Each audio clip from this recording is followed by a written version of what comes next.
Hello, madam. I'm Rob. And welcome to episode 20 of the Stream Bucket podcast. The big 2-0, man. We've made it. Oh, man. Do you remember what you did on your 20th birthday? No. No, in fact I do. I was in a bar in Southampton drinking. Okay. Yeah, I went to Southampton and drank. I remember what I did for my 21st. I don't remember my 20th at all. No. There was a time I did go to a strip club it might have been my 20th, in Bristol. It was the weirdest night ever. Strip club, you seedy man. I was 20. 21 maybe. But it was couples only. What? Yeah.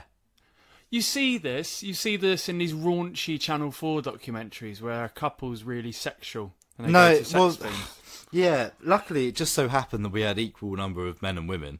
Okay. So we We are couples. We are couples. Do you know what it was, what it turned out to be? What? A recruitment drive. Huh? The girls walking around the staff, the dancers, weren't talking to the men, they were talking to the women. Be a dancer. Basically saying, "Oh, I remember coming here the first time. It was really weird, but I really liked it in the end. I thought about dancing." Ah. Yeah. Wow. Sordid background. I watched a raunchy documentary on Channel 4 actually the other day. Did you? It was about a family who run a sex shop together. And Okay. the father's wanting to pass the reins over to his son. But they keep using those euphemisms. The reins? And these actually are reins. And it shows them playing with reins and stuff. Is this real? Real. It's in Brighton. It's a family run. There's 2 sex shops in Brighton. And the kid, the son, who's I think maybe early 20s, is having kind of... And the daughter, they might be inheriting the family business. Right.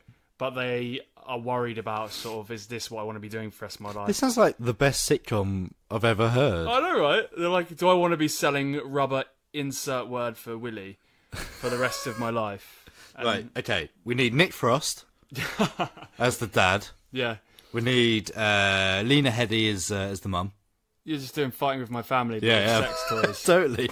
Right, okay. No, definitely Nick Frost. Maybe, who else? Who would be good mum? I don't know. So to kill it off? Gillian Anderson. Yeah, definitely. But here's the weird thing about it. The father was married, and then he had an affair with the Saturday girl who came in on a Saturday, but now they're all one big happy family still. Like, the mum still works at one of the sex shops, and it was a bit odd, but they all got on, so it was fine. And then the Saturday girl still works there. The Saturday girl, he's gone and married the Saturday girl. Oh, he had an affair okay. with, but the mum's still all like, they all still have meetings together despite this going on. And it's geared towards the end where they want to have a latex catwalk because latex is apparently slippy, in vogue. Yeah. It's not good for catwalk. It just slips straight off the end. Whee! Like a runway. Outdoor. Like an actual runway. Come back with my latex outfit. We're losing dancers by the minute. Who put soap all over the floor? Yeah. Anyway, on with what we're talking about on the show today. Is this a family show? I can't remember. Yeah. What did we talk about? We talked about Mad Max 2. We did, because it's the oil theme. The oil theme. Yes. It's not the sex shop theme. No, but it's definitely still slippery. It's definitely still slippery. And greasy. So, yes, all our music was chosen-ish, oily-ish. Yeah. But you won't hear that because this is the podcast. Yeah. But if you do want to hear the full version, our shows are put on demand on the northhertsfm.com website. All the archive are there, so do check it out if you want to hear the songs as well. Yes. But for the actual podcast, we talked Mad Max, we talked Quaggers. We talked Mother, the Darren film. Yes. Chernobyl. And we had the most marvellous saga of our own. I mean, I'm quite annoyed about it. Yeah, well, rags to riches to rags again. Yeah. But anyway, you'll hear what we mean in a minute. 6-4. Oh, sorry, did that start? Oh, this is Screen Bucket with Adam and Rob. Learn about movies whilst we get in your job. There's TV and games and other stuff too. And we're gonna share all this with you.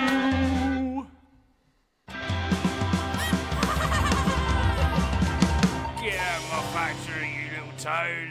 Hello, I'm Adam. And I'm Rob. And welcome to Screen Bucket. Yay, oily edition. An oily, greasy edition. Why is it an oily edition? Because last week, you made me go over to your bookshelf, pick a book at random, and then you made me stop on a word. And the word, much to our displeasure, was oily.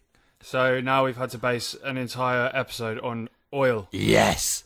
Black gold. Yeah. Guzzaline. Gasoline, eh? Guzzaline, Eh? Aye.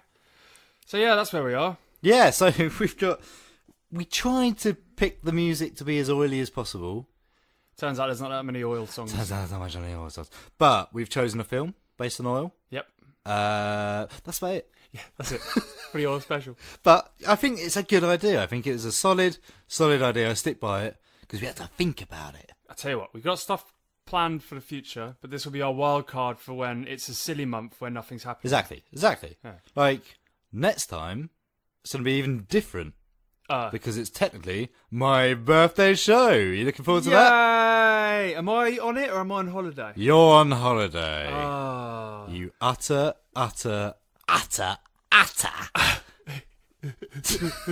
are you getting in?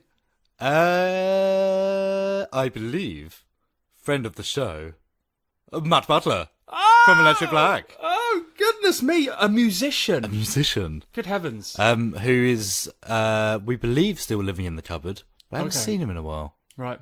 So we'll see if we can crack him out. Oh, I hope you find him. Yeah. If not, I'll just roll someone else in, who knows. Sweet. Get him off the street. What are we going on about in the show, anyway? Okay, so we've got ahead of us the classic Fortnite. Oh, I hope you've got some good ones for us this week. You can bet your bottom dollar that I don't. Nothing's happened. Oh, I was kind of hoping someone would die, oh. but they did. Show's still young. You never know when BBC News is going to pop up on my phone. Yeah. With dread, everyone slowly picks up. The and entire looks cast of Game of Thrones have killed themselves.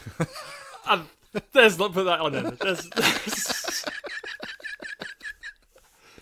Okay, what else have we got? We've got... we're going to be talking a bit about the film, last scenes with the actors we filmed last weekend. Yes, we are. We're going to talk about Chernobyl. Yes. Chernobs. Maybe. We will talk about Chernobyl later because it's so amazing. Okay, cool. And then... So... Ooh! Whoa! What's happened? I watched Mother! Oh, wow. Darren and Flomflosky. Darren Aronofsky. Darren. The man. Yes. Who did Requiem for a Dream and all sorts of very twisted films. Have you heard him speak? No. How does he sound? Like a New York... No. Or I always imagine like a wine bar. Me, and I made a film with Mother, it's called. No, not at all. If anything, he's closer to a New York taxi driver. Really? Yeah. Yeah, it's $14, man. I got this coffee, man. I got this idea, right? See? That's Chicago, isn't it? What's the New York? Get out of my taxi! I walk in here,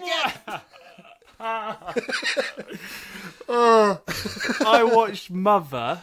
Yes. Most infuriating film I've ever seen in my life, hands down.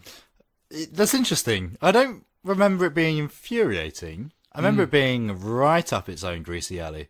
It was up its own greasy, oily alley. Yeah. But here's the thing, right? There's a person in it, and you don't. If you haven't read the context of the film about what it's really about, and you're too stupid to work it out, which I am. I didn't click with me what the underlying theme was. Right. It's basically a film about a woman who has people ruin her life. Yeah. And she just has to watch as they're very rude and they break her stuff and they disrespect her house. And that happens for 2 hours and then it ends. And it gets worse. But it gets really, really bad. It gets really, really bad. But you have Ed Harris coming in and smoking in the house and being very obnoxious. And then you have Michelle Pfeiffer coming in and breaking her stuff. And then people break her sink. People break her entire house. Things are shattering and breaking and people are being rude to her. Someone calls her the C word and she's just trying to fix stuff. And her stupid husband is just like, but they love me. What's his name? What's his freaking name? The Spanish one. The actor? Yeah. Javier Bardem. Yes. They love me. They love me. Oh, they love me. Oh my god! Do you know what? I just realised why it might have struck a nerve with you. Why? You are a man who has had many house parties in his parents' house. Yeah. With a lovely pair of parents. Mm. Who may have suffered similar feelings. And it's gone into me. Yeah, you're like, oh no! All those times I had those people around, they smoked in the house and broke stuff. The house and the plant pots and everything. Maybe. Or, of course, there's Sudocrem night in your flat. One of your first flats in Hitchin. Oh, God. Josh. Yeah. You're just projecting your own feelings of shock and horror at your own house parties. Yeah, because something breaks and they're like, they don't care. Yeah. They start applying Sudocrem to people's faces. Yeah. By the pint. Oh, dear. What did you think of Mother, then, as a whole? I remember walking out thinking I liked it, but I couldn't work out why. Right. But I got it as I was watching it. Okay. But it didn't make me like it. Like, I was like, oh, I get it. See, I was the opposite. If I understood it, the different things that were popping up, I would be like, oh, that's a reference to that. Oh, that's a reference to that. But instead, all I got was misery and annoyance porn. I mean, I can see that. You can watch it with or without context, I think. Yeah. I was watching it with context as I got it, but I was like, eh. Here's the thing. I sort of just wanted it to end. I wanted it to end. I can categorically tell you right now, I will never again in my entire life watch that film. Yeah, I agree. I think I'm done with that film. One time. Yeah, and Jennifer Lawrence is a wooden old girl. Isn't she? Wooden spoon. Do you know, it's very familiar to Lil Jon's Turn Down for What music video. Have you seen that? Yes, I have, and it is. Like, the last third of Mother is just that music video? People dropping through ceilings, people dancing crazily. Yeah. Yeah, yeah. What came first, the Aronofsky or the Lil Jon? Lil Jon came first. Did he really? So Darren Aronofsky, you hack fraud. Yep. Hack fraud. We're calling you out. You and J Law. Yeah. It's about the fact we're hack frauding Red Alert Media right now. We didn't steal it. It's a good observation though, Red Alert Media. Well done. Yeah, cheers. So, oily film. What did you choose? I thought about There'll Be Blood, which is very good, but then I thought it's too heavy, so why don't we just watch a really good film called Mad Max 2? Mad Max 2, Red Warrior. Yeah. Yes. Easy watching for us. Nice little post-apocalyptic Mel Gibson. Might be one of my favourite films ever. You say, oh my god. Oh, it's your catchphrase. You say it every week. No, I don't. I don't. Every single Children of Men and Mad Max 2. No, and you said it with Dog Soldiers. Went, it might be one of my favourite films ever. Of that type. I definitely said of that type. You got a catchphrase. It might be one of my favourite Let's put a song ever. on. You have one message. Message 1. Hello, Screen Bucket. I spoke to you before after hearing you slander my good name. Well, I'm back because now you're talking about my husband, Darren, my husband Darren, and I don't like it. I don't like it when you talk about me. I think it's awful. I think it's misogynist, and I think you are scum. And actually, I think Mother is the best film I've ever worked on in my entire life. I play Mother Earth, I think, and I'm in a house, and some men come, and they like the book, because it's poetry. It's just brilliant. It's really, really, really, really brilliant, and you just don't understand it, actually, so I would appreciate if you just stopped talking about us, actually. Jennifer. What? It's time for some tea. Come on, Jennifer. It's time for tea. Come on. Okay. I've made sponge cake. Just coming. I think lazy scum. Quiet on the set. Hope you got your popcorn and large soda ready, because you're listening to Screen Bucket with Adam and Rob. That was Breakout by Foo Fighters, which is in Me, Myself, and Irene. Yeah, good song. Good movie. Yeah. Yeah. I can barely remember it. It's been a while. That's very funny. Very funny. Prime time Jim Carrey when he was knocking him out. Yeah. Oh. Knocking him out big time. Yeah. Mwah. The Mask, Truman Show. Ace Ventura. Yep. Dumb and Dumber. Yeah. He was everywhere, wasn't he? And then was Cable Guy after? I think Cable Guy was before that stuff. I thought Cable Guy sort of ended his career, his golden period. And then he came back with the Crazy People. That's very disrespectful. Crazy People? No, the Depression. Eternal Sunshine? Yes. Spotless Mind? Crazy People. It's one of my favourite films ever, that. It's a good film. And now he's going to be Dr. Robotnik in Sonic. Anyway, have you seen any trailers? Well, there's a few kicking about. Yeah. The one that caused the biggest news on my timeline, the biggest hubbub on my Twitter timeline, was Picard. That's because you're followed by a load of nerds. Well, yes, and I'm not going to deny that, but Yeah. Picard. So it's a follow-up series to Star Trek The Next Generation, which has been off screen for about 20 years now. Yeah, I couldn't care less. No. I really don't want to see it. Wesley? Wesley? It's just like it's dragging a story on that doesn't need to be told. No. And he looks so old. He's a decrepit old man now. Too much camembert. Yeah. Or not Not enough. enough camembert. But, well, that's why he was stealing it, wasn't he? Was he? He Oh, you're stole talking it. about the voicemails that Yeah. those weird messages keep being left. As we know so far, he stole Ian McKellen's camembert, and Ian McKellen had broken into his house, and they'd had some Oh form my god. they'd had some form of fight. Oh god, we need to find out what's going on. Maybe we should call him back. Yeah, should we give him a ring? In a bit. In a bit. Don't worry about it now. Yeah, so Picard, I mean, it looks like they're treating it with some respect, because I think it's being done by the same people who have done all the trash recently. Trash. What, not Star not trash. Discovery. Please don't say Discovery. I think it's the same people. Exactly. That's why I'm holding back any excitement.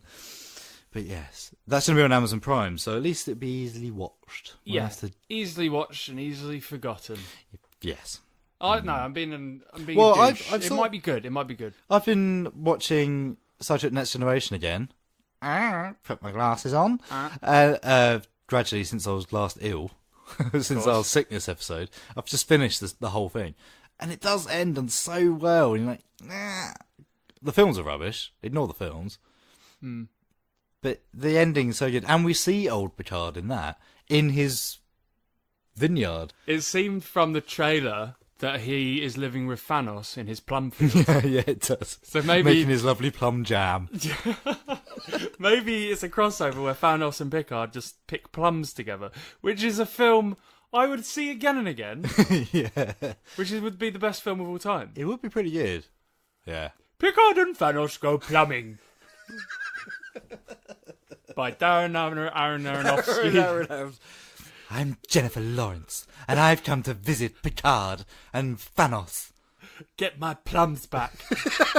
Because they ate my babies. Oh my oh my god. Oh Jesus. Swamp Thing. Swamp Thing. We watched the Swamp Thing trailer just now. DC's Swamp Thing. Yeah. That looks ruddy interesting, doesn't it? Yeah. So you, from what I know from Swamp Thing, he's a swamp monster that comes out of a swamp and attacks people. Is that right? I think that's what it was based on, the creature from the Black Lagoon, but I think it's Yeah. something else. Okay. Because that's what I thought of it. I thought maybe it was a bit Frankenstein's monster as well, where he's a nice swampy. I think it's more that. And then he gets enraged by the people getting in on his swamp. I don't know. But this trailer looked like the swamp itself was attacking people and impaling them with giant roots and stuff. It looked quite interesting. Yeah, okay, I've looked up what the Swamp Thing is from the comics. The character is a swamp monster that resembles an anthropomorphic mound of vegetable matter and fights to protect his swamp home, the environment in general, and humanity from various supernatural and terrorist threats. Oh, what? Jesus.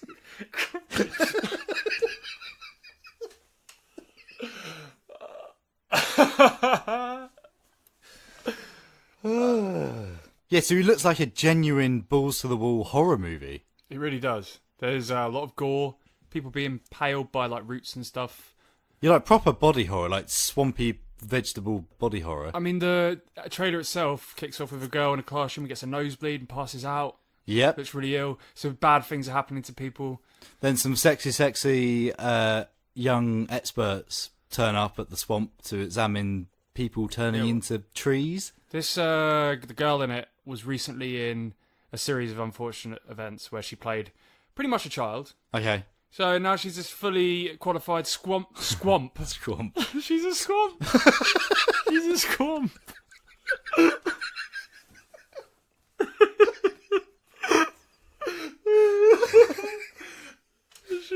She's a fully qualified squamp at the age of 17.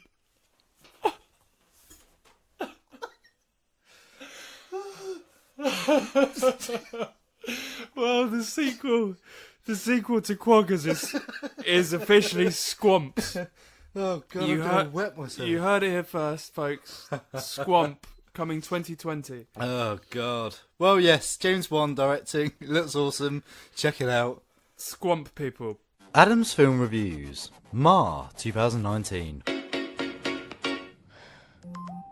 Are you going to meet a boy? No sex or booze. Okay. Woo!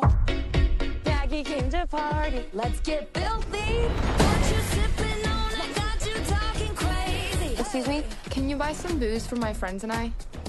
Not interested. Please? Hell. Ooh, there's my girl. This never happened, okay? Thanks again for doing this, ma'am. You guys want to party like rock stars? Follow me. Let's get drunk! The bar is open. What do you think? We don't know this chick. It ain't much, but it's all you. Cool basement. You're free to do whatever you want down here, but nobody go upstairs. This is so sick. Welcome to Mars. What? Love Ma? It's 5 o'clock somewhere. How did she get our numbers? You know where the party is? Those earrings are beautiful, Maggie. You got a sweet mama, huh? Who are you with? Just some kids from school? You have a boyfriend. Men are dogs. There's something off about Ma. Seriously? She's harmless. Directed by Tate Taylor, Ma is the latest film to be released by Blumhouse Productions.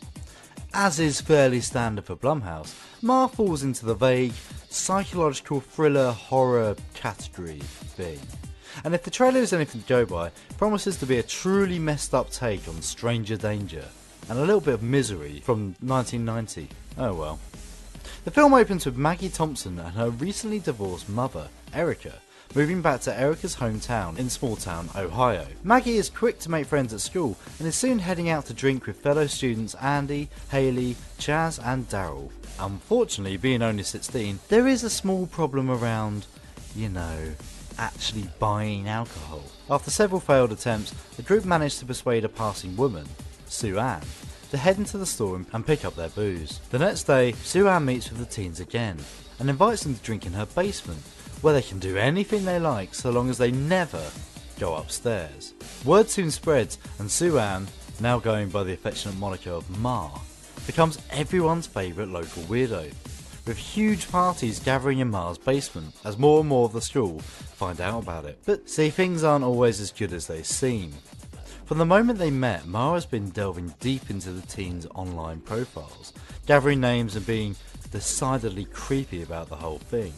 Her enthusiasm doesn't go unnoticed either, and Maggie and Haley begin to suspect that she isn't all she appears. As the clues unravel, we begin to learn that Ma is deeply troubled by her past, and might just be seeking revenge. And not exactly on the teens either, but on their parents. And that's about it. Ma promises a lot, but the suspense and build-up just sort of flops. This is partly down to the film not feeling like it really knows what direction it's going in. It could be a stranger danger horror story, sure, but the thing with horror is that things instantly become less scary when all sense of mystery and suspense just disappears. See, throughout Ma, we see flashbacks to her childhood, eventually building to the bad thing that presumably is what messed her up in the first place. This was apparently added after the original screenplay was written because Ma wasn't sympathetic enough? What? So, if we're feeling sympathetic to this insane, dangerous person, surely it's no longer a horror. A psychological thriller, maybe, but again, the most thrilling part of the whole film was when Ma begins testing Maggie endlessly, a motif I'm starting to see more and more. There's also an awful lot of time devoted to Maggie and Andy's relationship, which feels unnecessary beyond a certain point. So I don't know. As is classic Blumhouse style, there are a handful of genuinely laugh-out-loud comedy moments which stand out, mostly due to the sudden left turn into weird, but this isn't enough to save Ma. A good idea, a great trailer, a pretty dull film. Full kudos to Octavia Spencer though, she absolutely nails the role, and the decisive personality changes she has on screen are genuinely great, but it's just not enough to recommend, sadly. This is the most fun I've had in a long time.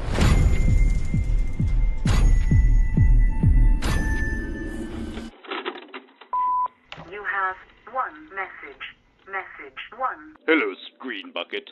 Budget Stewart here again. I wish to apologise for the awful fight the last time I called. Things did get a bit out of hand, but I've had to bury Ian in the garden after I hit him with that phaser.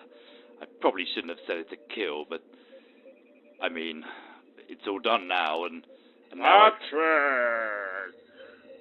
Oh. Patrick! Ian? Is that you, Ian? Ian, that is what they used to call me. I am Ian the White. Oh. And I see that you have killed me and kept my camembert. Well, I thought you didn't want it anymore, I'll be honest. I figured you'd... I have something to tell you. Make it so. I have your brie.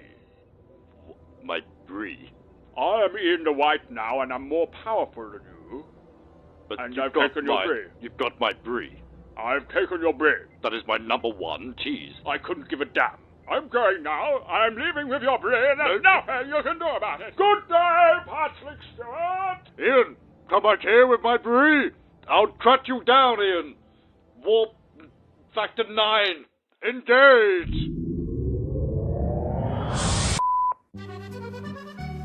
Oh, mademoiselle, would you like to have a film discussion? Oh, yes, monsieur.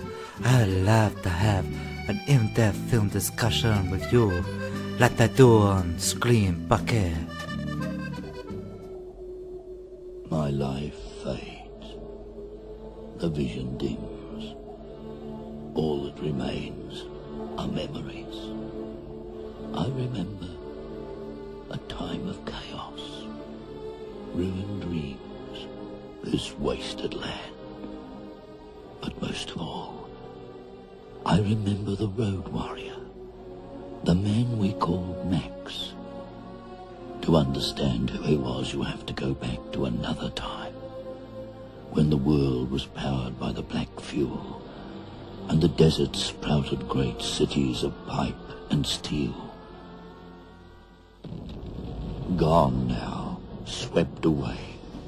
For reasons long forgotten, two mighty warrior tribes went to war and touched off a blaze which engulfed them all.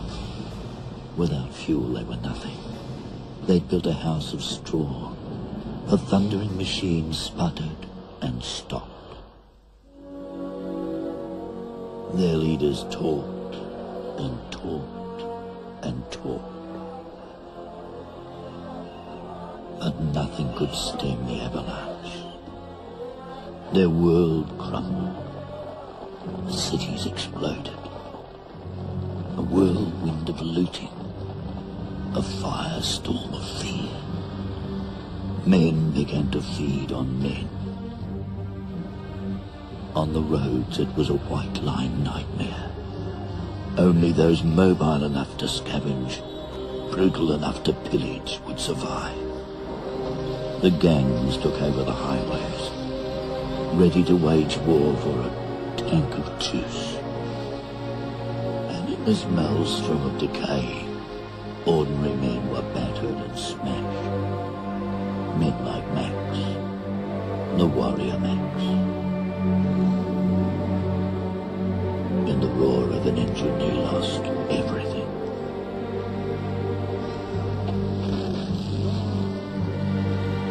And became a shell of a man.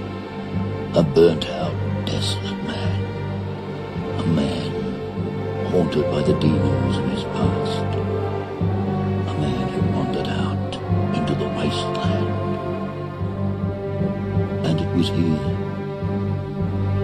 in this blighted place, that he learned to live again.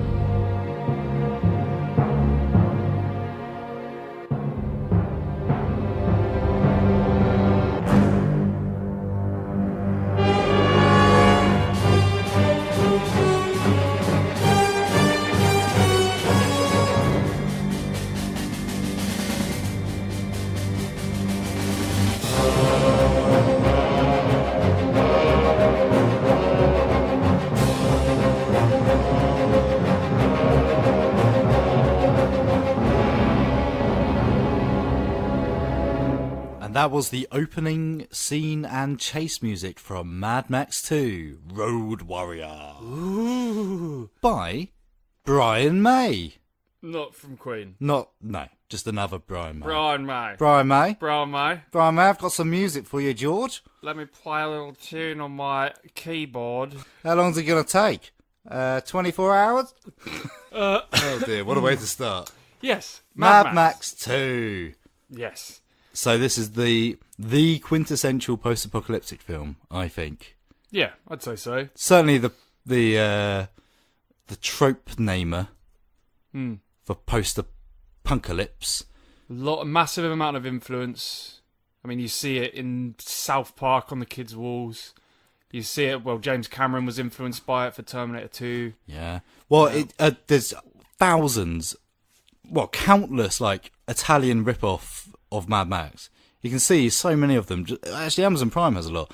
Hands of Steel, just that standard leather-bound future warrior in a stark and barren wasteland, and people on bikes and stupid vehicles that just held together with duct tape and wishful thinking. Yeah, Mad Max is considering that the first film was, until Blair Witch, the cheapest film ever made. No way, was it? Versus profit. Oh wow. That from such humble origins of one guy making a film after a film course. That's to insane. Being the most influential sci-fi fantasy action movie possibly ever. Yeah, I mean it's oozed into video games. How many post-apocalyptic Mad Maxy video games are there? Well, it's funny, hundreds, and yet there's only been one Mad Max game, and it was only a couple of years ago. It's insane. Oh. Mad. Oh! So it was written and directed by George Miller, who was a trained and qualified surgeon. Really? Until he got bored and did a film course and made Mad Max. What? That was his steps? Yeah. Was he into films before then? I guess he must have been. Yeah, I hope so. But yeah, it was a because he did Mad Max, the first Mad Max, he did as a road safety film. What? Yeah. Because whatever you do, don't start on Mel Gibson on a road. Well, no, he'll kick your bloody head off. A lot of the sort of 2/3 of the first Mad Max 1979 film are just people running around being idiots on the road. Right. And there's bits of dialogue Goose is saying about how he's a police officer and how by the time he got to this accident, this guy was trying to scream with his face ripped off, and that's obviously all based on George Miller's actual his surgical experiences. It's terrifying. Yeah. I suppose in Australia he's probably worked on enough casualties to think, right, I've got to make a film about this. Well, the amount of bikers and stuff, Mad Max 1, most of the baddies are all of the baddies are bikers. And And they're all just locals pulled in. Huh. That's just Australia. That's what it's like. That's what they do. And bear in mind that, who was it? Stephen Fry on QI told a story about it, how someone really badly needed an organ transplant, and the doctor went to the window and said, well, we really desperately need this organ, but it's raining, so there should be some organ donors coming in any minute now. Talking about motorcyclists, so... But anyway, Mad Max 2. What happens? So it starts off with a kind of recap come introduction to the character for people who have not been shown Mad Max 1. Yes. Worth noting that, actually. Mad Max 1 was barely shown anywhere, especially in America. So much so, this is Mad Max 2 to us, but it's just called The Road Warrior. Because no one had seen the first one. No. So, yes. So they just briefly went over footage of him sort of losing a girl and kicking bad guys' asses and being attacked and things like that. Mm-hmm. And then he's driving. He's driving away from a nasty, nasty, punky motorcycle man and his gimp. Yes, Wes. Wes and the Beautiful One or something. Like, it's a really lame name of course. For the blonde one. Wes and a couple of cars as well. Max is using his super-powered V8 Interceptor, but he's running out of fuel, so he has to slow down, and they catch up to him. And we see some road warrioring. Yeah, he's getting the oil and catching it in his jars and stuff. Well, he knocks the car off the road, they spin out into each other, they crash, he jumps out, and the first thing he does is put out a sponge and start mopping up the petrol from the road. That's how sacred it is in this world. Yes. So, yeah, the post-apocalypse in this isn't a nuclear war, it's not zombies or anything, it's literally the oil has run out. And what's left is people scavenging and hunting and fighting for what's left. Which is, I suppose, what a lot of people worry is going to happen. Yes! Woo! Now's the time to watch these films. Train yourself. Thanks, Theresa May. And sorry, don't get political. Not put that in. Yep. Well, the key thing as well is that he crashes by a truck, by a tanker truck, which is worth remembering. It is worth remembering. So he stumbles across a gyrocopter, an abandoned gyrocopter. A little mini helicopter with no shell. You just sit in it and it's got a propeller above you and you zoom around on it. And the first reaction Max has is to grab his crowbar. He wants the fuel, or I guess spare parts. He needs something from it. Goes to it, it's bait, it's a trap, and out pops the gyro captain. Yeah, who I pegged is one of the poachers from Austin Powers When Nature Calls. He's also one of the lanky aliens from Star Wars Revenge of the Sith. Oh! Yeah. Oh! One of the bald, floppy things. Oh, I can see that. Yeah. Okay. Sorry, yeah, so go on. So the gyro captain laid a trap, but Max is too quick and too cunning. And he has a dog. Yeah. Called Dog. So eventually turns the tables on him, and the gyro captain, in exchange for his life, tells Max of this place where they're refining oil. Ka-chunka, chunka, chunka. Fuel! Guzzaline! Thousands of gallons of as much as you want! Where? Where? 20 miles from here. Permanent they are. Refining! Ka-junk, ka-junk, ka-junk, ka-junk. A huge tanker full. Crap. No! It's true! It's not self-service, no. It's too hard for me. But a man of your ingenuity... Where? Kill me and you'll never find out. Max lets him guide him to the place, and there it is. He finds a fortress around an oil pump. A fortress of hippies. Yes. Come pagans, come pilgrims, come poor people. Well, Scavenging. they're all dressed in white and beige and yellow. They're the goodies. Yeah, exactly. Because around them, circling like angry bees, are the baddies, the black-clad leather BDSM bikers. Yeah, and I want to make a point of this, by the way. BDSM. Leather chaps with your butt cheeks sticking out. Yeah. I mean, you're asking for the worst road rash ever. Yeah, but it's hot, isn't it?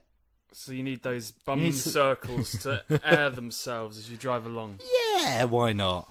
Fair. Better that than tight leather trousers in the Australian sun, surely. That's true. How about no leather? That's a good shout. Just fabric. Fabric. Yeah. Anyway.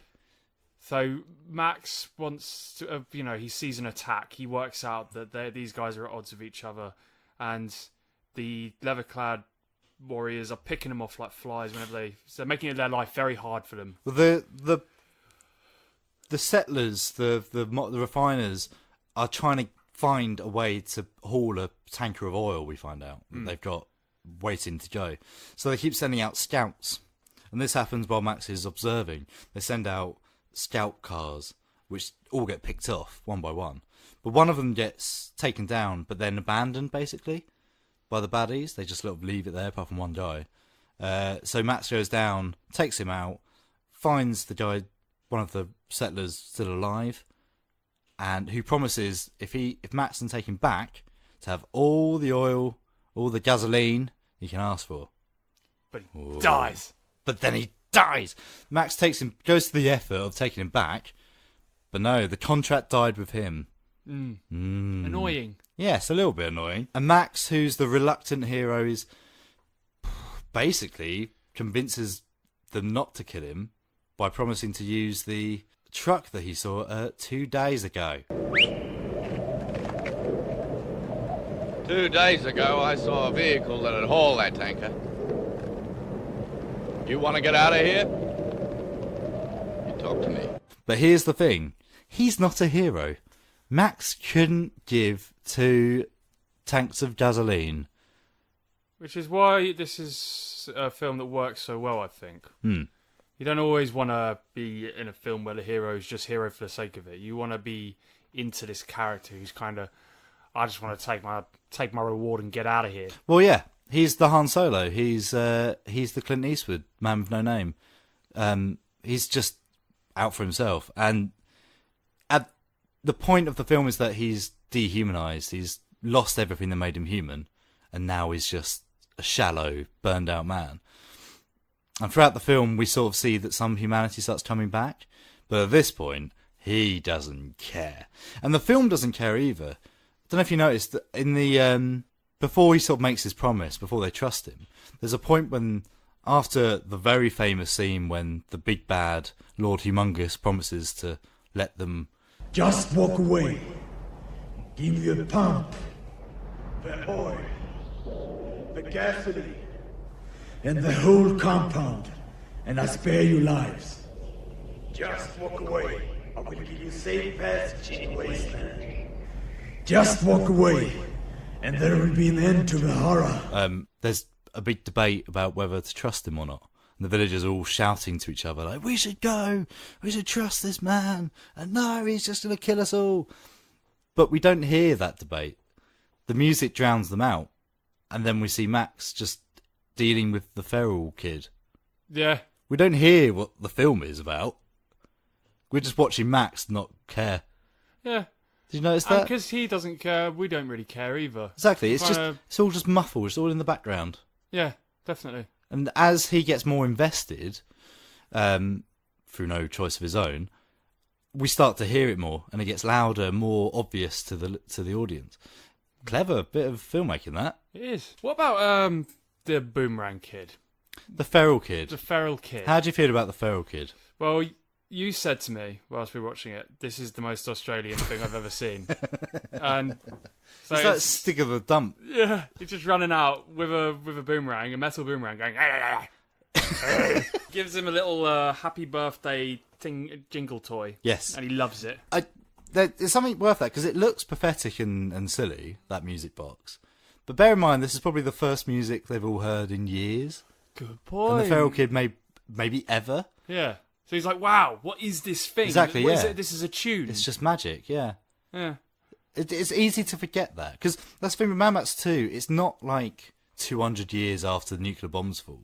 It's not Fallout. It's like 5 years tops. So this kid, can I say Gimp? I've said Gimp already. You can't call him Oh, I see. Can I refer to I know Gimp? what you're saying. I'm not going to call a child It does have a name. Let me have a look at his name. Boomerang. The Golden Youth. Yeah, I knew something like that. The Golden Youth with an expert shot of his boomerang, manages to half chop off Wes's gimp's head. Well, he aims for Wes, but Wes dodges. Wes dodges. And the Golden Youth is just whatever, in his own world. Yeah. It takes him down, and Wes goes mad. Mad! There's something that I love about these films, and I think they kind of go further into it in Fury Road. But I like the insanity of the antagonists, especially the henchmen. Like, one of the idiotic henchmen sees that boomerang almost take a man's head off. Yeah. Kid, Wes throws it, and then he tries to catch it, chops his fingers off. What I love, cuts back to there's a him. nice little nuance there, because I always think of it. When he's running for the boomerang, everyone else knows this is a bad idea. All the villains, all the bad guys, all the punks and BDSM bikers and stuff, they all go, no, leave it, no. And then he grabs for it, cuts his fingers off, they all laugh. Yeah. But to me, that shows that they're still, like, human. Because they go, no, idiot, stop it. But then they've twisted, because they don't act in revulsion, they laugh. I know, maybe I'm overthinking that, but that seems like a thing to me. No, definitely. And then there's the added insanity of the guy is laughing or curious about something else seconds after his fingers are chopped off. I think the gyrocopter swings over or something. Yeah. He's staring at something, and he's forgotten that his fingers have been chopped off. Yeah, he seems more manic than the others. Like, Wes is legitimately evil. Probably worse than Lord Humongous, who calms him down quite a lot. Like, whoa there. Which is interesting. That's sort of like Lord Vader going crazy and the Emperor going, yeah, he's got this rational... Vader, calm down a bit. Have a little sit down, Vader. Yeah. He wants to keep a lid on him, doesn't he? He does, yeah. It says, now's not the time. So, yeah, I mean, Mad Max 2 has everything and is probably the film I most watched as a teenager. This and probably Lock, Stock and Two Smoking Barrels that I've watched on loop. But here's the question. Has Fury Road replaced Road Warrior? No.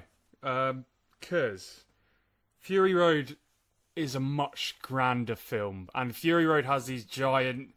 I mean, everything about it is giant with the cliffs and the milk. And there's so much of everything. I think, yeah, Fury Road is still the same story, though. Premise, essentially. It's just, and it has the same thing going on. I mean, the Mad Max original 3 films, and especially this one, it feels like it is been built out of the scraps and the ruins more than the other ones. Definitely, I agree. Yeah. Well, Mad Max 1 and 2 have a full circle. 3 is just dumb. Yeah. But 1, you've got a man leaving civilization, losing everything he loves, and then driving into the outback, right, where he finds himself again at the end. Goes on a gap year. Basically, yeah. He has spring break when he plays with some nightmare people. 3 is just... Fury Road stands out on its own. And I think that maybe that's the difference. Because part of the thing with Max, and a lot of people complained about it after Fury Road, presumably because they don't understand the character. Max isn't really a person. He's more of a vessel for you to explore the world around it. Yeah.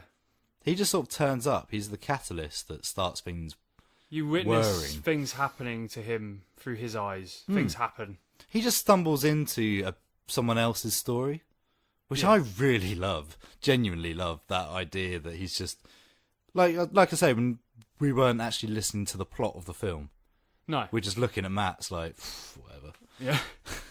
He just casually unpicks the handcuffs he's got on. Yeah. And just sits there like 100%. I've got nowhere to go. Well, and that's the same with Fury Road. People kicked off with Fury Road because it was called Mad Max, but there was a woman who was the main character. Or Charlotte Shea. Yeah. Which is the dumbest thing I've ever heard, still. But it is about Max. It's about Max leading you into that world. Yeah. So totally. Yeah. I agree. Do you prefer Fury Road over Road Warrior? I think I do actually prefer Fury Road, and I think purely because the stunts are just absolutely out of this world, and I really, really enjoy Nicholas Hoult more than I do it's true. The antagonists in Road Warrior. With the stunts in mind, I agree they are amazing in Fury Road, the stunts in Road Warrior feel much more dangerous. Oh, yeah. And therefore have my respect a lot more. They're sort of scrappier. What was that? Just read that the tanker... They had to starve the stunt driver of the tanker for 12 hours because it was very likely that they would have to operate on him immediately after shooting. That was the extent of the danger. Yeah. They rolled a truck at 65 miles per hour, basically. Insane. Yeah. But I have full respect for that. And I imagine it might have been a bit more safer on the Fury Road set. Probably not, but maybe a little bit more. Well, the thing with stuff like Fury Road, I mean, these days you can just drive a car with a remote control, I assume. Yeah, I think there was a lot of CGI as well. Yeah, there no you one go. talks about that so much. But anyway, Road Warrior, get your recommendation? Yeah, absolutely. Great film. Me too. Watch it. Maybe skip the third one. Yeah. I can't even remember the third one, to be honest with you. It's not good. Okay. Especially not good because they put Tina Turner in a chainmail bikini as if that was okay. And this is the theme from Mad Max 3, Beyond Thunderdome. Screen Bucket on North Herts FM. Beep boop. Nick's Game Reviews. Outer Wilds. With E3 this weekend, there's not been a lot happening with regards to video games, other than the usual leaks. But it's always a good time for indie or smaller studio releases. One of those is Mobius Digital's Outer Wilds, a first-person sci-fi adventure puzzle mystery game. When Outer Wilds was first announced back in 2015, it seemed like a flipping amazing game. The premise revolves around a Groundhog Day style format. You are a space explorer journeying from planet to planet to uncover the mystery of an ancient alien race that once lived there. For every 20 minutes, the sun goes supernova and kills you and everything in the system. These 20 minutes will repeat infinitely until you solve the mystery, and you are the only one who remembers from one 20-minute to the next. Sounds interesting, right? Right. That's what I thought. In actual fact, I found myself bored out of my brains with no interest in the universe, the characters, or the story. I know I'm very alone in this, it's getting 8s and 9s from most review sites, but I don't really see how. There is quite a cool ending, I'll give it that, but to spend 20 hours being bored out of my brains to have one moment at the end that makes me say, oh, cool. It's kind of missing the point in games, in my opinion. So, instead of telling you more about this game, as, well, I can't really without ruining the game, I'm going to list off the things I would rather do for 20 hours than ever play this game again. Number 1. Eat bark. Number 2. Watch paint dry on a fence on a damp, dewy day. Number 3. Watch my cat lick his arse. Number 4. Analyse the contents of a glass of vomit. Number 5. Try and reach a pint of beer that is just out of reach, where every time I lean closer it gets further away. Number 6. Debate the last season of Game of Thrones with the entire population of Twitter. Number 7. Discuss Adam's and Rob's toilet routines. Number 8. Sit on hold for telephone banking. Number 9. Listen to Baby Shark on repeat. Number 10. You have one message. Message 1. G'day, Screen Bucket. Hey, it's Mel Gibson here.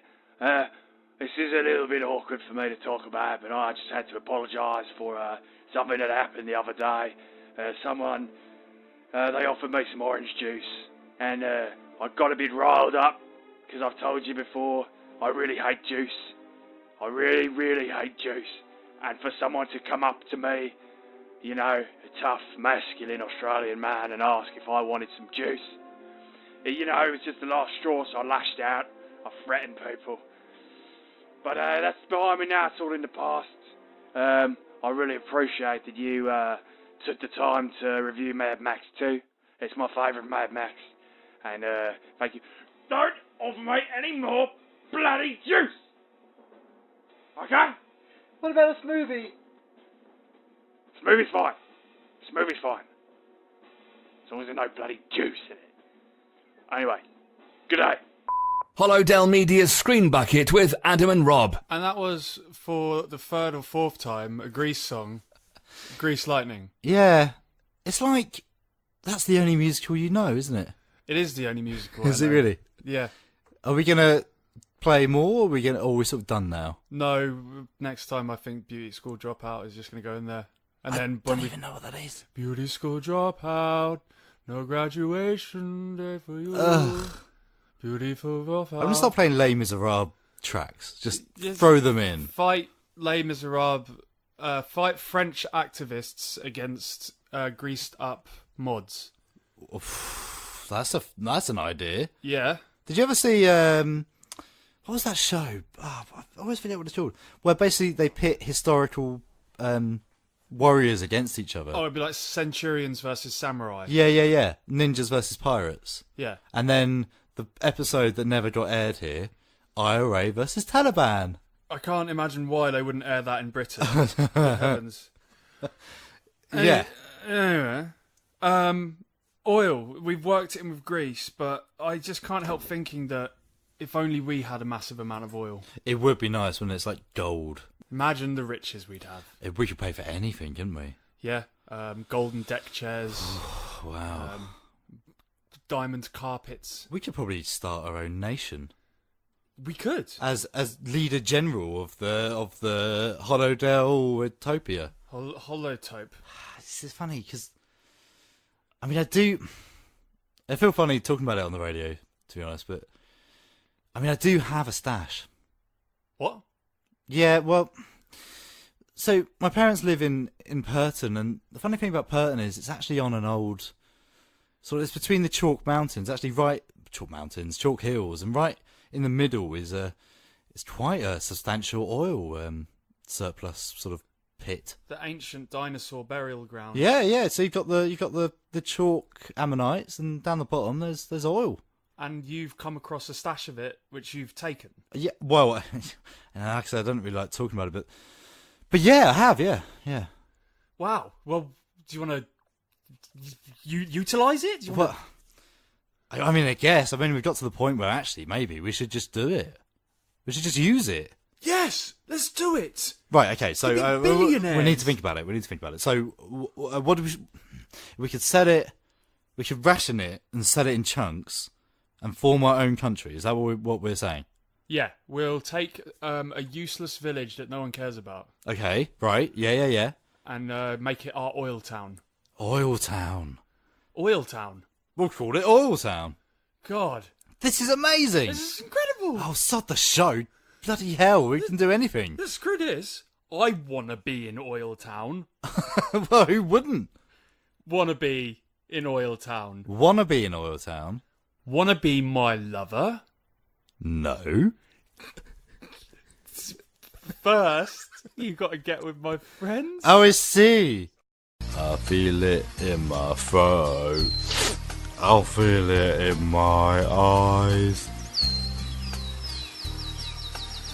Pollen is all around me.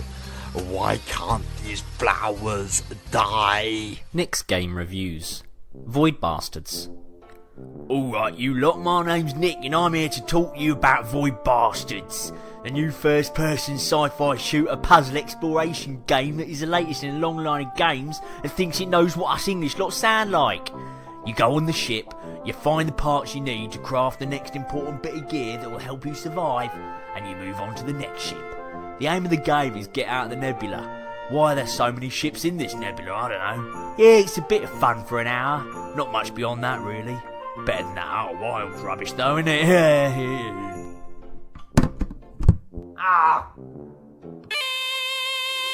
Welcome to... Oh, hang on. Sorry, I had some caviar stuck in my teeth. Pass some more wine. Yeah, please take some over and some more grapes as well. Thank you. This is better, isn't it? Yeah, God. Should have got that oil earlier, man. Sorry I waited. I mean, this is good though. This is fine. I mean, I'm quite happy. Just being fanned. When's the masseuse coming? Oh, she's just finishing the belly dance over there. Oh, cool. Hurry up! Yeah, come on. Anyway, yeah, what we're doing? So we played Wannabe by Spice Girls. Did we? We did. Because feels like so long ago now. back when we were simple paupers. Anyway, we played that because the Spice Girls ran into some sound problems. Did they? Yeah. It's not movie related unless you count Spice World. Yeah, I mean that is a movie. It is a movie. So we've stuck it in. We're a bit thin on the ground for news this week, but we don't... Hey, what sound troubles? What? You didn't tell me what sound troubles they had. The sound troubles? What do you mean? They were in Dublin. They're in Dublin. And no one did hear what they were singing or saying between the songs. No kidding. And the fans are very annoyed. Yes, you're absolutely right. See, after all this money, I don't care about the show anymore. No, I know. It's bad, isn't it? I'm just winging it. Yeah. Anyway. We've never done that before. It's normally really prepared. Really prepared, Ooh. yeah. But now, instead, I'm preparing my next trip to Vegas. Oh, I mean, that's a good way of losing all your money. Oh, well. Oh, well. We've got enough to lose. Anyway. Well, we might as well give him something. Yeah. Harrison Ford. Yes. Yeah, so we watched Indiana Jones and reviewed it a few weeks back. And we did discuss who we wanted to be in next Indiana Jones. Yeah. And we came to the conclusion that no one should. It should always be Harrison Ford. No one else can play him. Yes, indeed. And Harrison Ford agrees with us. Ha ha ha! Yes. He said he doesn't want anyone else to play Indiana Jones, which is good. Why would anyone? No one can play him. No. Just, if anything, just have a separate adventure. Yeah. A different character. Not Tom Cruise, though. Not Tom Cruise. No.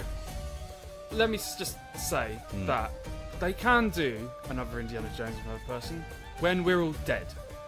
Okay. And Yeah. it's almost forgotten and they can dig him up again. But we're not going to die for another 200 years because we're rich. We can afford that new technology. Which is fantastic. True. So wait till we're dead. Next up, Peep Show. Yes. I love Peep Show. It's fantastic. Yeah, me too. I think it founded our college years a little bit. More so for you. I only discovered it really a few years ago and probably watched it all the way through. Yeah. No, I used to bang on about it all the time. I remember. But yeah, they've announced that they're doing a US Peep Show, but they've gender swapped it. Ooh. So it's from the point of view of 2 American women. That's actually really interesting. I'm quite into that. I think it fills a good void because, I mean, the male perspective of failure is quite well covered by the likes of It's Always Sunny in Philadelphia, things like that. Yeah, if you're talking American stuff, absolutely. Yeah, if you're talking American stuff. This sounds very refreshing. It feels like they've made a good choice. I mean, there is like New Girls and 2 Broke Girls and stuff. Like, that seems to be the way American media's going a bit. Yeah, I suppose it's removing women as the love interest, sex objects, and making them failures as well. Yeah, and the failures, the 2 protagonists, what are their names in Peep Show? Mark and Jez.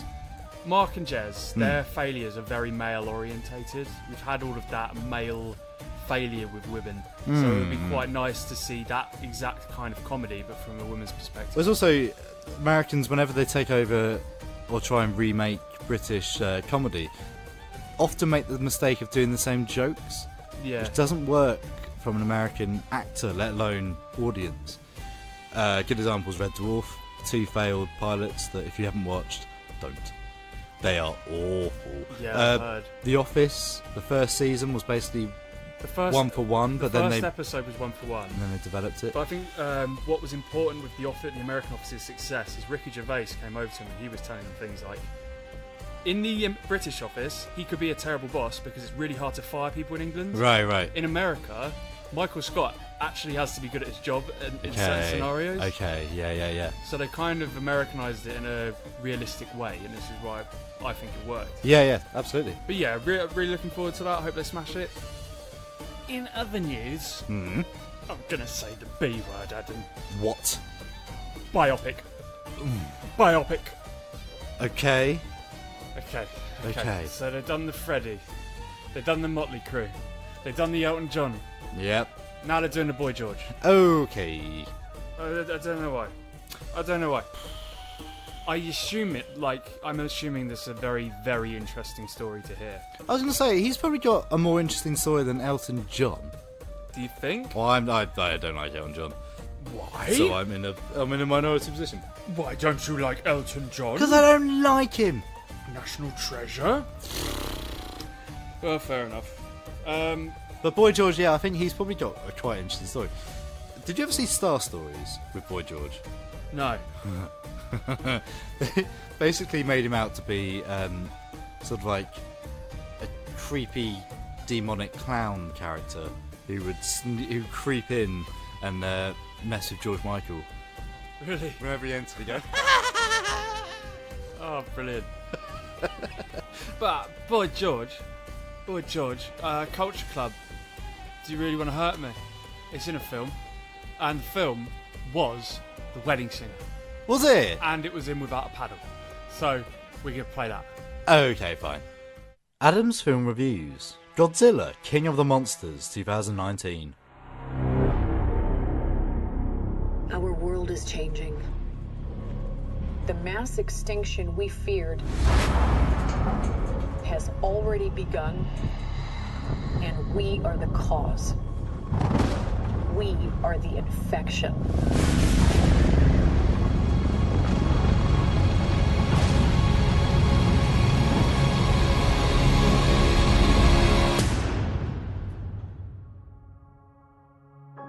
But like all living organisms, the Earth unleashed a fever to fight this infection.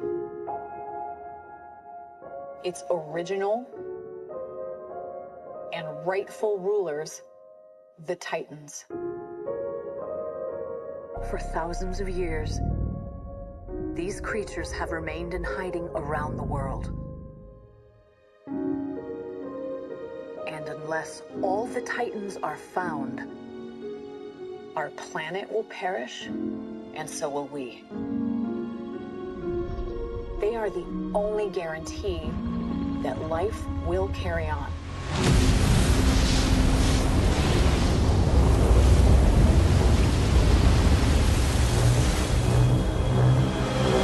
Directed by Michael Dougherty, Godzilla King of the Monsters is the follow-up to the pretty terrible 2014 film, Godzilla, in name only, and is the third in Legendary's Monsterverse series about the clandestine organisation Monarch and their misadventures with big scary monsters around the world. True to form, Godzilla King of the Monsters opens with Emma Russell, a scientist working for Monarch, who's been damaged by the events of the first film, continuing her work alongside her daughter and only surviving child, Madison. Emma's developed a new technology to help speak directly to the creatures now known as Titans, with a hope to make them docile and safe. Her first test subject is in a nearby temple deep in the Chinese wilderness. Within a vast chamber, a giant glowing lava, known only as Mothra, emerges from its chrysalis, and sure enough, the technology works. Before Emma and Madison are truly able to celebrate, however, the science team are quickly wiped out by eco-terrorist militia led by sinister British villain Alan Jonah. Emma and Madison are taken captive along with the prototype device known as Orca. Their plan?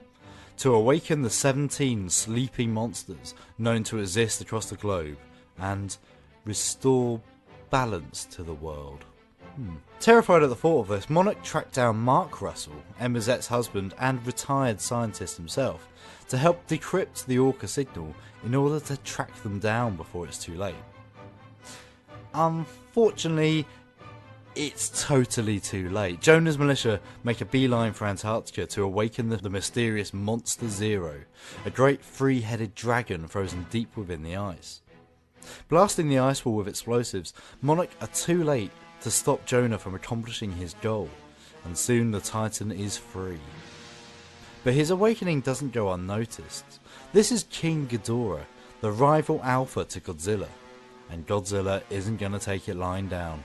What follows is a global chase as Ghidorah awakens the sleeping Titans, imposing his will as alpha and driving them to destroy humanity. But Godzilla is never far behind, and soon the fate of the entire world rests in his big scaly claws.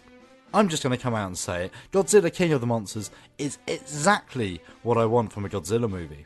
The human story is there, but it never feels like it's imposing. It guides us, the audience, to the next scene in a smooth and logical way. It delivers just enough emotional depth to keep me invested, while never once detracting from the huge smashing monster battles that I'm here to see. This delivers exactly what the last film should have, with an ever-growing cast of Titans to join the battle, including Mothra, Rodan, a big woolly mammoth, and a whole load of weird and wonderful creatures, and quite frankly, I'm already trying to work out when I can go and see this again. If you're out to see a high-level destruction movie with big glowing creatures tearing through cities like wet tissue paper, say no more. This comes highly recommended.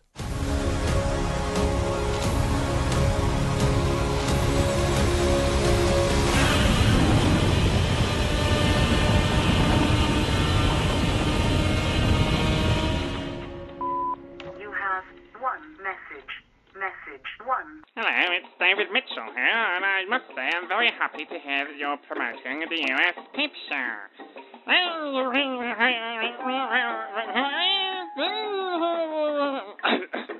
I'm sorry that occasionally happens when I speak for too long, and I don't mention the politics. But now that I've mentioned it,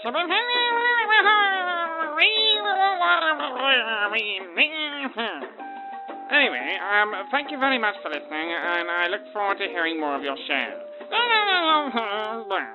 Quiet on the set. We premiere in 3, 2, 1. You're listening to Screen Bucket with Adam and Rob. So, Rob, I mean, now we're millionaires. We don't have to even bother with quaggers anymore. We don't really. We can just sell it to the highest bidder. And let them finish it. I mean, we could, but we've got this far now. We've just wrapped with our actors, haven't we? We did. We did a wrap with our actors. Yes, indeed. So we've had 3 days of filming with our actors.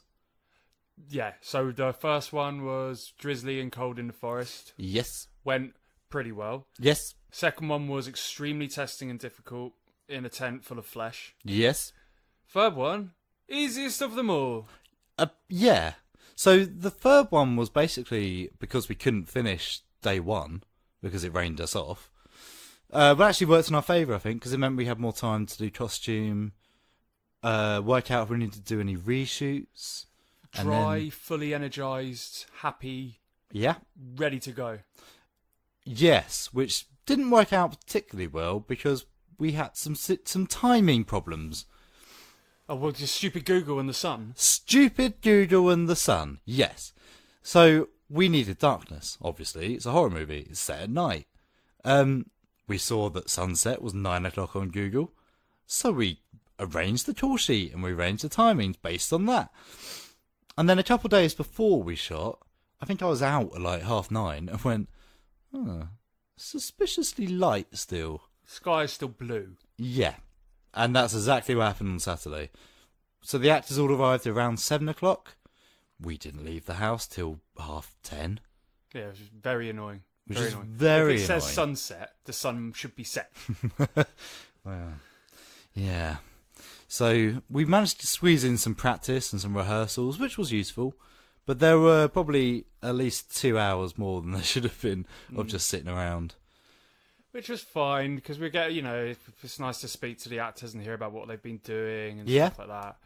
But, this particular day involved deaths. Yes. It involved some degree of effects. Yes. But my personal favourite event was Josh sacrificing his car to the horror movie gods. Yeah. So my nephew Jacob got the honour of throwing the bucket of filth.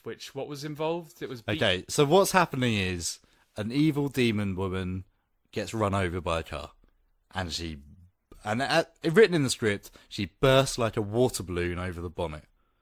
Yes. Inspired by RoboCop with the melting man. Or as someone on Twitter said, melted condom fingers. Is how they called it. So that's what happened. So I was inside the car filming the windscreen over the actor's shoulder, who was driving the car.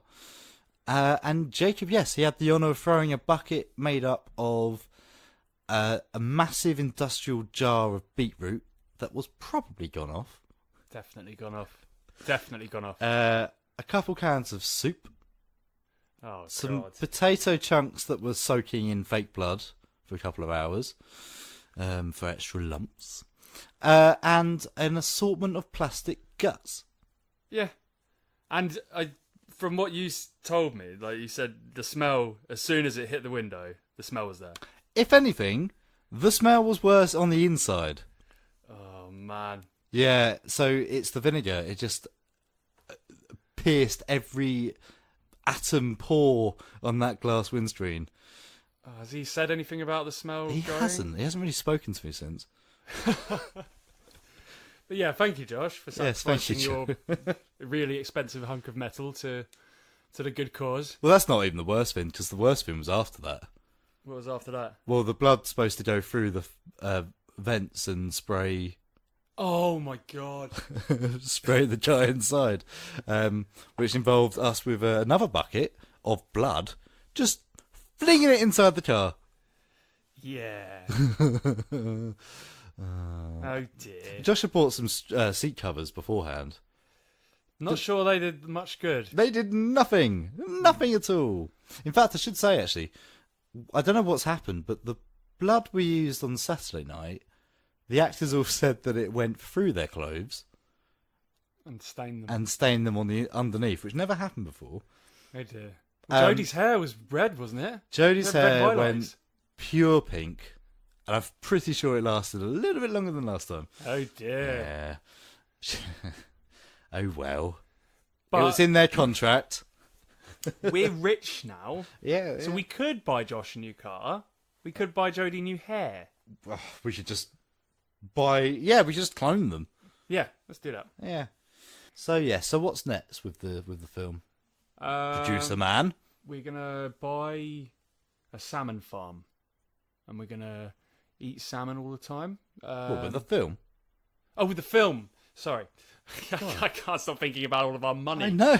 It is tricky, isn't it? It's hard. Yeah. Next, for the film, we will be meeting up over the coming months and getting all of the special effects done as quickly as we can, but equally at our own leisure. A nice combination of ease. Absolutely. So we've got puppets, we've got effects to do, got sound mixing. That's going to be an absolute nightmare. But fun. I think the Foley is going to be good fun. Absolutely. Lots of sploshing and custard and fisting custard. Yeah. Fisting custard. Fisting custard. Said that on the radio. That's going to be the name of the show. Fisting custard. Fantastic. Okay. Right. Do you want to play a song? Yeah. I'll tell you what. Let's just sod it all off and just take the money and run. Alright, sweet. By the Steve Miller Band. Not Miller Band, because we don't talk politics here. No, well, good, nice little Miller Band entry. We like Radio 4. I know, that's because we're rich now. Take the money and run. Screen Bucket on North Herts FM. Beep boop. Anyway, yes. I got to talk about Chernobyl. You got to talk about it. Yeah, honestly, it is one of the best TV dramas I have ever seen in my life. And that is no exaggeration. I'm talking, it is on the par with like prime Breaking Bad, the golden years of Game of Thrones. It is the best TV I think I've ever seen. It's funny you say that, because Matt, friend of the show, Matt, from Electric Black, he even said to me, as someone who's not seen Game of Thrones, forget Game of Thrones, watch Chernobyl. Yeah, it's... So that must mean something. From the first bit of the first episode, you can't take your eyes off of it. You cannot withdraw your attention. You do not look at your phone. You are gripped by the conspiracy, by the experiences the characters are having, how it unfolds, why evacuations weren't happening, how are they going to solve the problem. It's much worse than they thought. It might blow up and kill millions of people. Wow. It just evolves and evolves and evolves. So it's a mini-series, right? It's I don't know who coined the mini-series term, but it's 5 or 6 episodes. Oh, so it's a British series length. Okay. And it's on Netflix. No, it's not on Netflix. It's a Sky/HBO. Oh, is it? Event, yeah. Oh, I thought it was Netflix. No. Oh, bloody Sky. Yeah, I don't know how you're going to watch it unless you're a naughty, naughty pirate. But yeah, it's just unmissable. Best television I've seen in years and years. It's based on the event. Yeah, it's based on the event Chernobyl. What I've been trying to avoid doing is Google, because I started Googling facts and I kind of wanted the show to tell me. I do know that they've kind of swapped 1 or 2 events around. There's a helicopter crash that happened at a different time, but I think more or less is what happened. But there's KGB involved. There's all sorts of things, cover-ups, and You learn all sorts of things about what nuclear radiation does to you, depending on where you're standing, how close you are, my God. how many of these bullets, they refer to them as millions and trillions of tiny little particles or atoms that shoot through your body, disintegrate your veins, and yeah, it's terrifying. It's horrible. I do remember as a kid, I don't know what it was, but I'm watching a documentary, and I was a young kid, obviously from the Cold War, about how, and the bit that stuck with me was that if you even see the blast, your eyeballs are gonna... It's grim. There's a thing still there called the elephant's foot that's still in Chernobyl to this day, which is the hunk of nuclear mass. Okay. So when the core explodes, I'm assuming that's what originally was there when it was at full power. Right. And I think at first, 30 seconds to fatality. And now if you're there still to this day, I think, or as of 2013, if you're next to that elephant's foot in 300 seconds, you're dead. Bloody hell. So it's still going. That's all I know about it, is that it leaked and then they poured cement over it and just sort of left it. Yeah, and by this point, it's like ready to go. They were putting sand on it via dropping helicopters to come drop sand on it. And what they didn't realise was that sand was containing the heat. Should the globule actually have exploded, it would have been like a mass megaton bomb, which would have wiped everything out within a 50 or 30k radius, and then everything after that would suffer from major fallout. Bloody hell. Water, crops, everything in like that massive section of Europe, yes, like Czechoslovakia, all East Germany, all sorts. Well, of that's the worst thing, wasn't it? It was the massive cloud of radiation that then drifted over Europe. Yeah, it afterwards. was setting off meters in Sweden. Right. They were it was picking it up on their detection system. Bloody hell. And one last thing I'll say about it, which is the most mental thing, and this happens in the first episode, their meter readings at the plant only went up to 3.6. So the chief doctor says, "What's the meter reading at the moment?" And they go, 3.6. And he goes, "Oh, that's not too bad." 3.6. Writes it down. And really, it was like hundreds of times more. Hundreds and hundreds of times more. Yeah, but... That's ridiculous. You have to watch this. It's gripping. I need to find out a way to find it, because if it's not on Netflix... I assumed it was on Netflix because everyone's talking about it. No, now I need to find out how to bloody well see it. It's got an absolutely amazing cast. They're all English cast. All English cast. Oh! What? Who are you? I'm Cornelius Moneybags. Oh my God, the Mayor of Purton. The Mayor of Purton, yes. Cornelius Moneybags, the Mayor of Purton. Oh God, oh God. So that's Stash I talked about. Yes, that's Stash. It is yours, isn't it?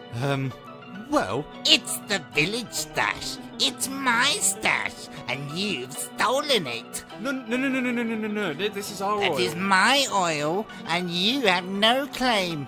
Adam, weird screws. He's the most powerful man in England. He's got so many resources, it's a bit... Yes, I've got a militia, a village of armed pensioners who will come and claim back the oil. Oh, we could get out of here. Just take it all back. Take it all back. It's too late for that. Oh, God. It's too late. Yes, I'm going to punish you. What are you going to do? I'm going to drip all the oil through your eye. What? And then harvest it from your armpit. Sod that. Let's get out of here, man. Okay, let's get out. Let's go. No. What's that there? What? Oh, it's the armed pensioners. That's right there. Adam, run. Come back here. Come back. What's not back there? Do it back there. No, leave us alone.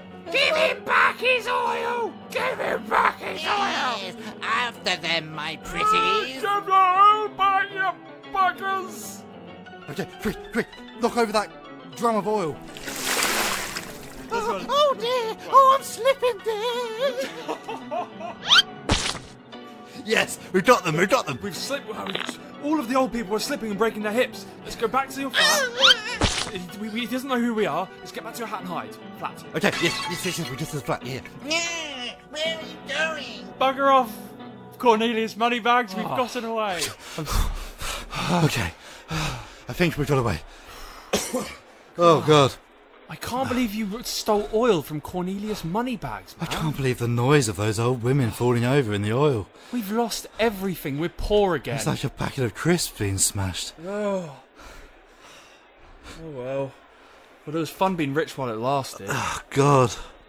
Yeah, I mean, luckily, I stashed a little bit more in my really? jacket. Hey, baby. I've got enough in this hip flask to buy a small island. Hip flask. Hip flask of oil, yeah. Of oil. Do you know how much a hip flask of oil is worth? It's about worth as, I don't know, like a little island, isn't it? No, we're poor again. What? Let's just finish the radio show. It's over. I haven't even paid the dancer. It's over. She's over there. I can just pay her if I had... Give her the flask. Give her the flask. Come on. Right, you go. Do you want a flask of oil? Yes! Thank you!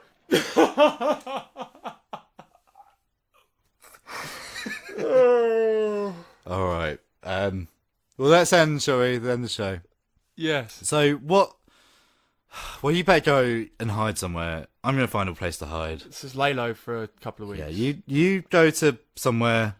I'm going to go to Ireland. You go to... Yes, Yeah. good. I'm protected over there. No one will know. No one will know there. It's my birthday next week, so I can't really go anywhere. So I'm going to do the birthday show. Right. I'll choose a film. We'll talk about it with Matt, and hopefully this will all blow over. And yeah. Okay, great. Well, yeah. Well, hope you enjoyed the show. Hearing our downfall, our rise and fall. Oil barons. Yeah. So long ago. Oh well. Anyway. Hollow Dell Media's Screen Bucket with Adam and Rob. That's the show. That was the show. Yes. Thanks very much for listening. We hope you've learned a thing or two about the oil industry from us and do's and don'ts. Yeah. Always check where is your oil sourced, Adam. Yep, I know, but to be fair, he was just lying there. I didn't know it was anyone's property. I mean... Mate, we're now in Cornelius Moneybags' bad books. Yeah. This is going to come back and bite us at some point. He doesn't know where we are. Yet. True. Those pensioners, they can get on a scent well, like that. They're stealthy, aren't they? Mm. They can sneak up on you. They can. It's only when they see like a cat or a child that they lose their grasp of stealth. They can also fold into more or less 2D because their bones are so brittle. They can actually fade into walls. Oh my god! Oh my god!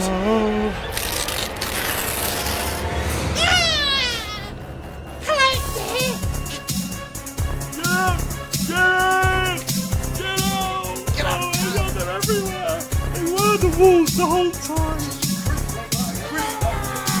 Stroke my gerbil! Okay, I think we've got rid of them for now. Right, let's end the show before they come back. Yeah. Alright, so Rob's sodding off, but I'll be back again in 2 weeks' time. Git. Sorry. Anyway, do follow us at screen_bucket on Twitter.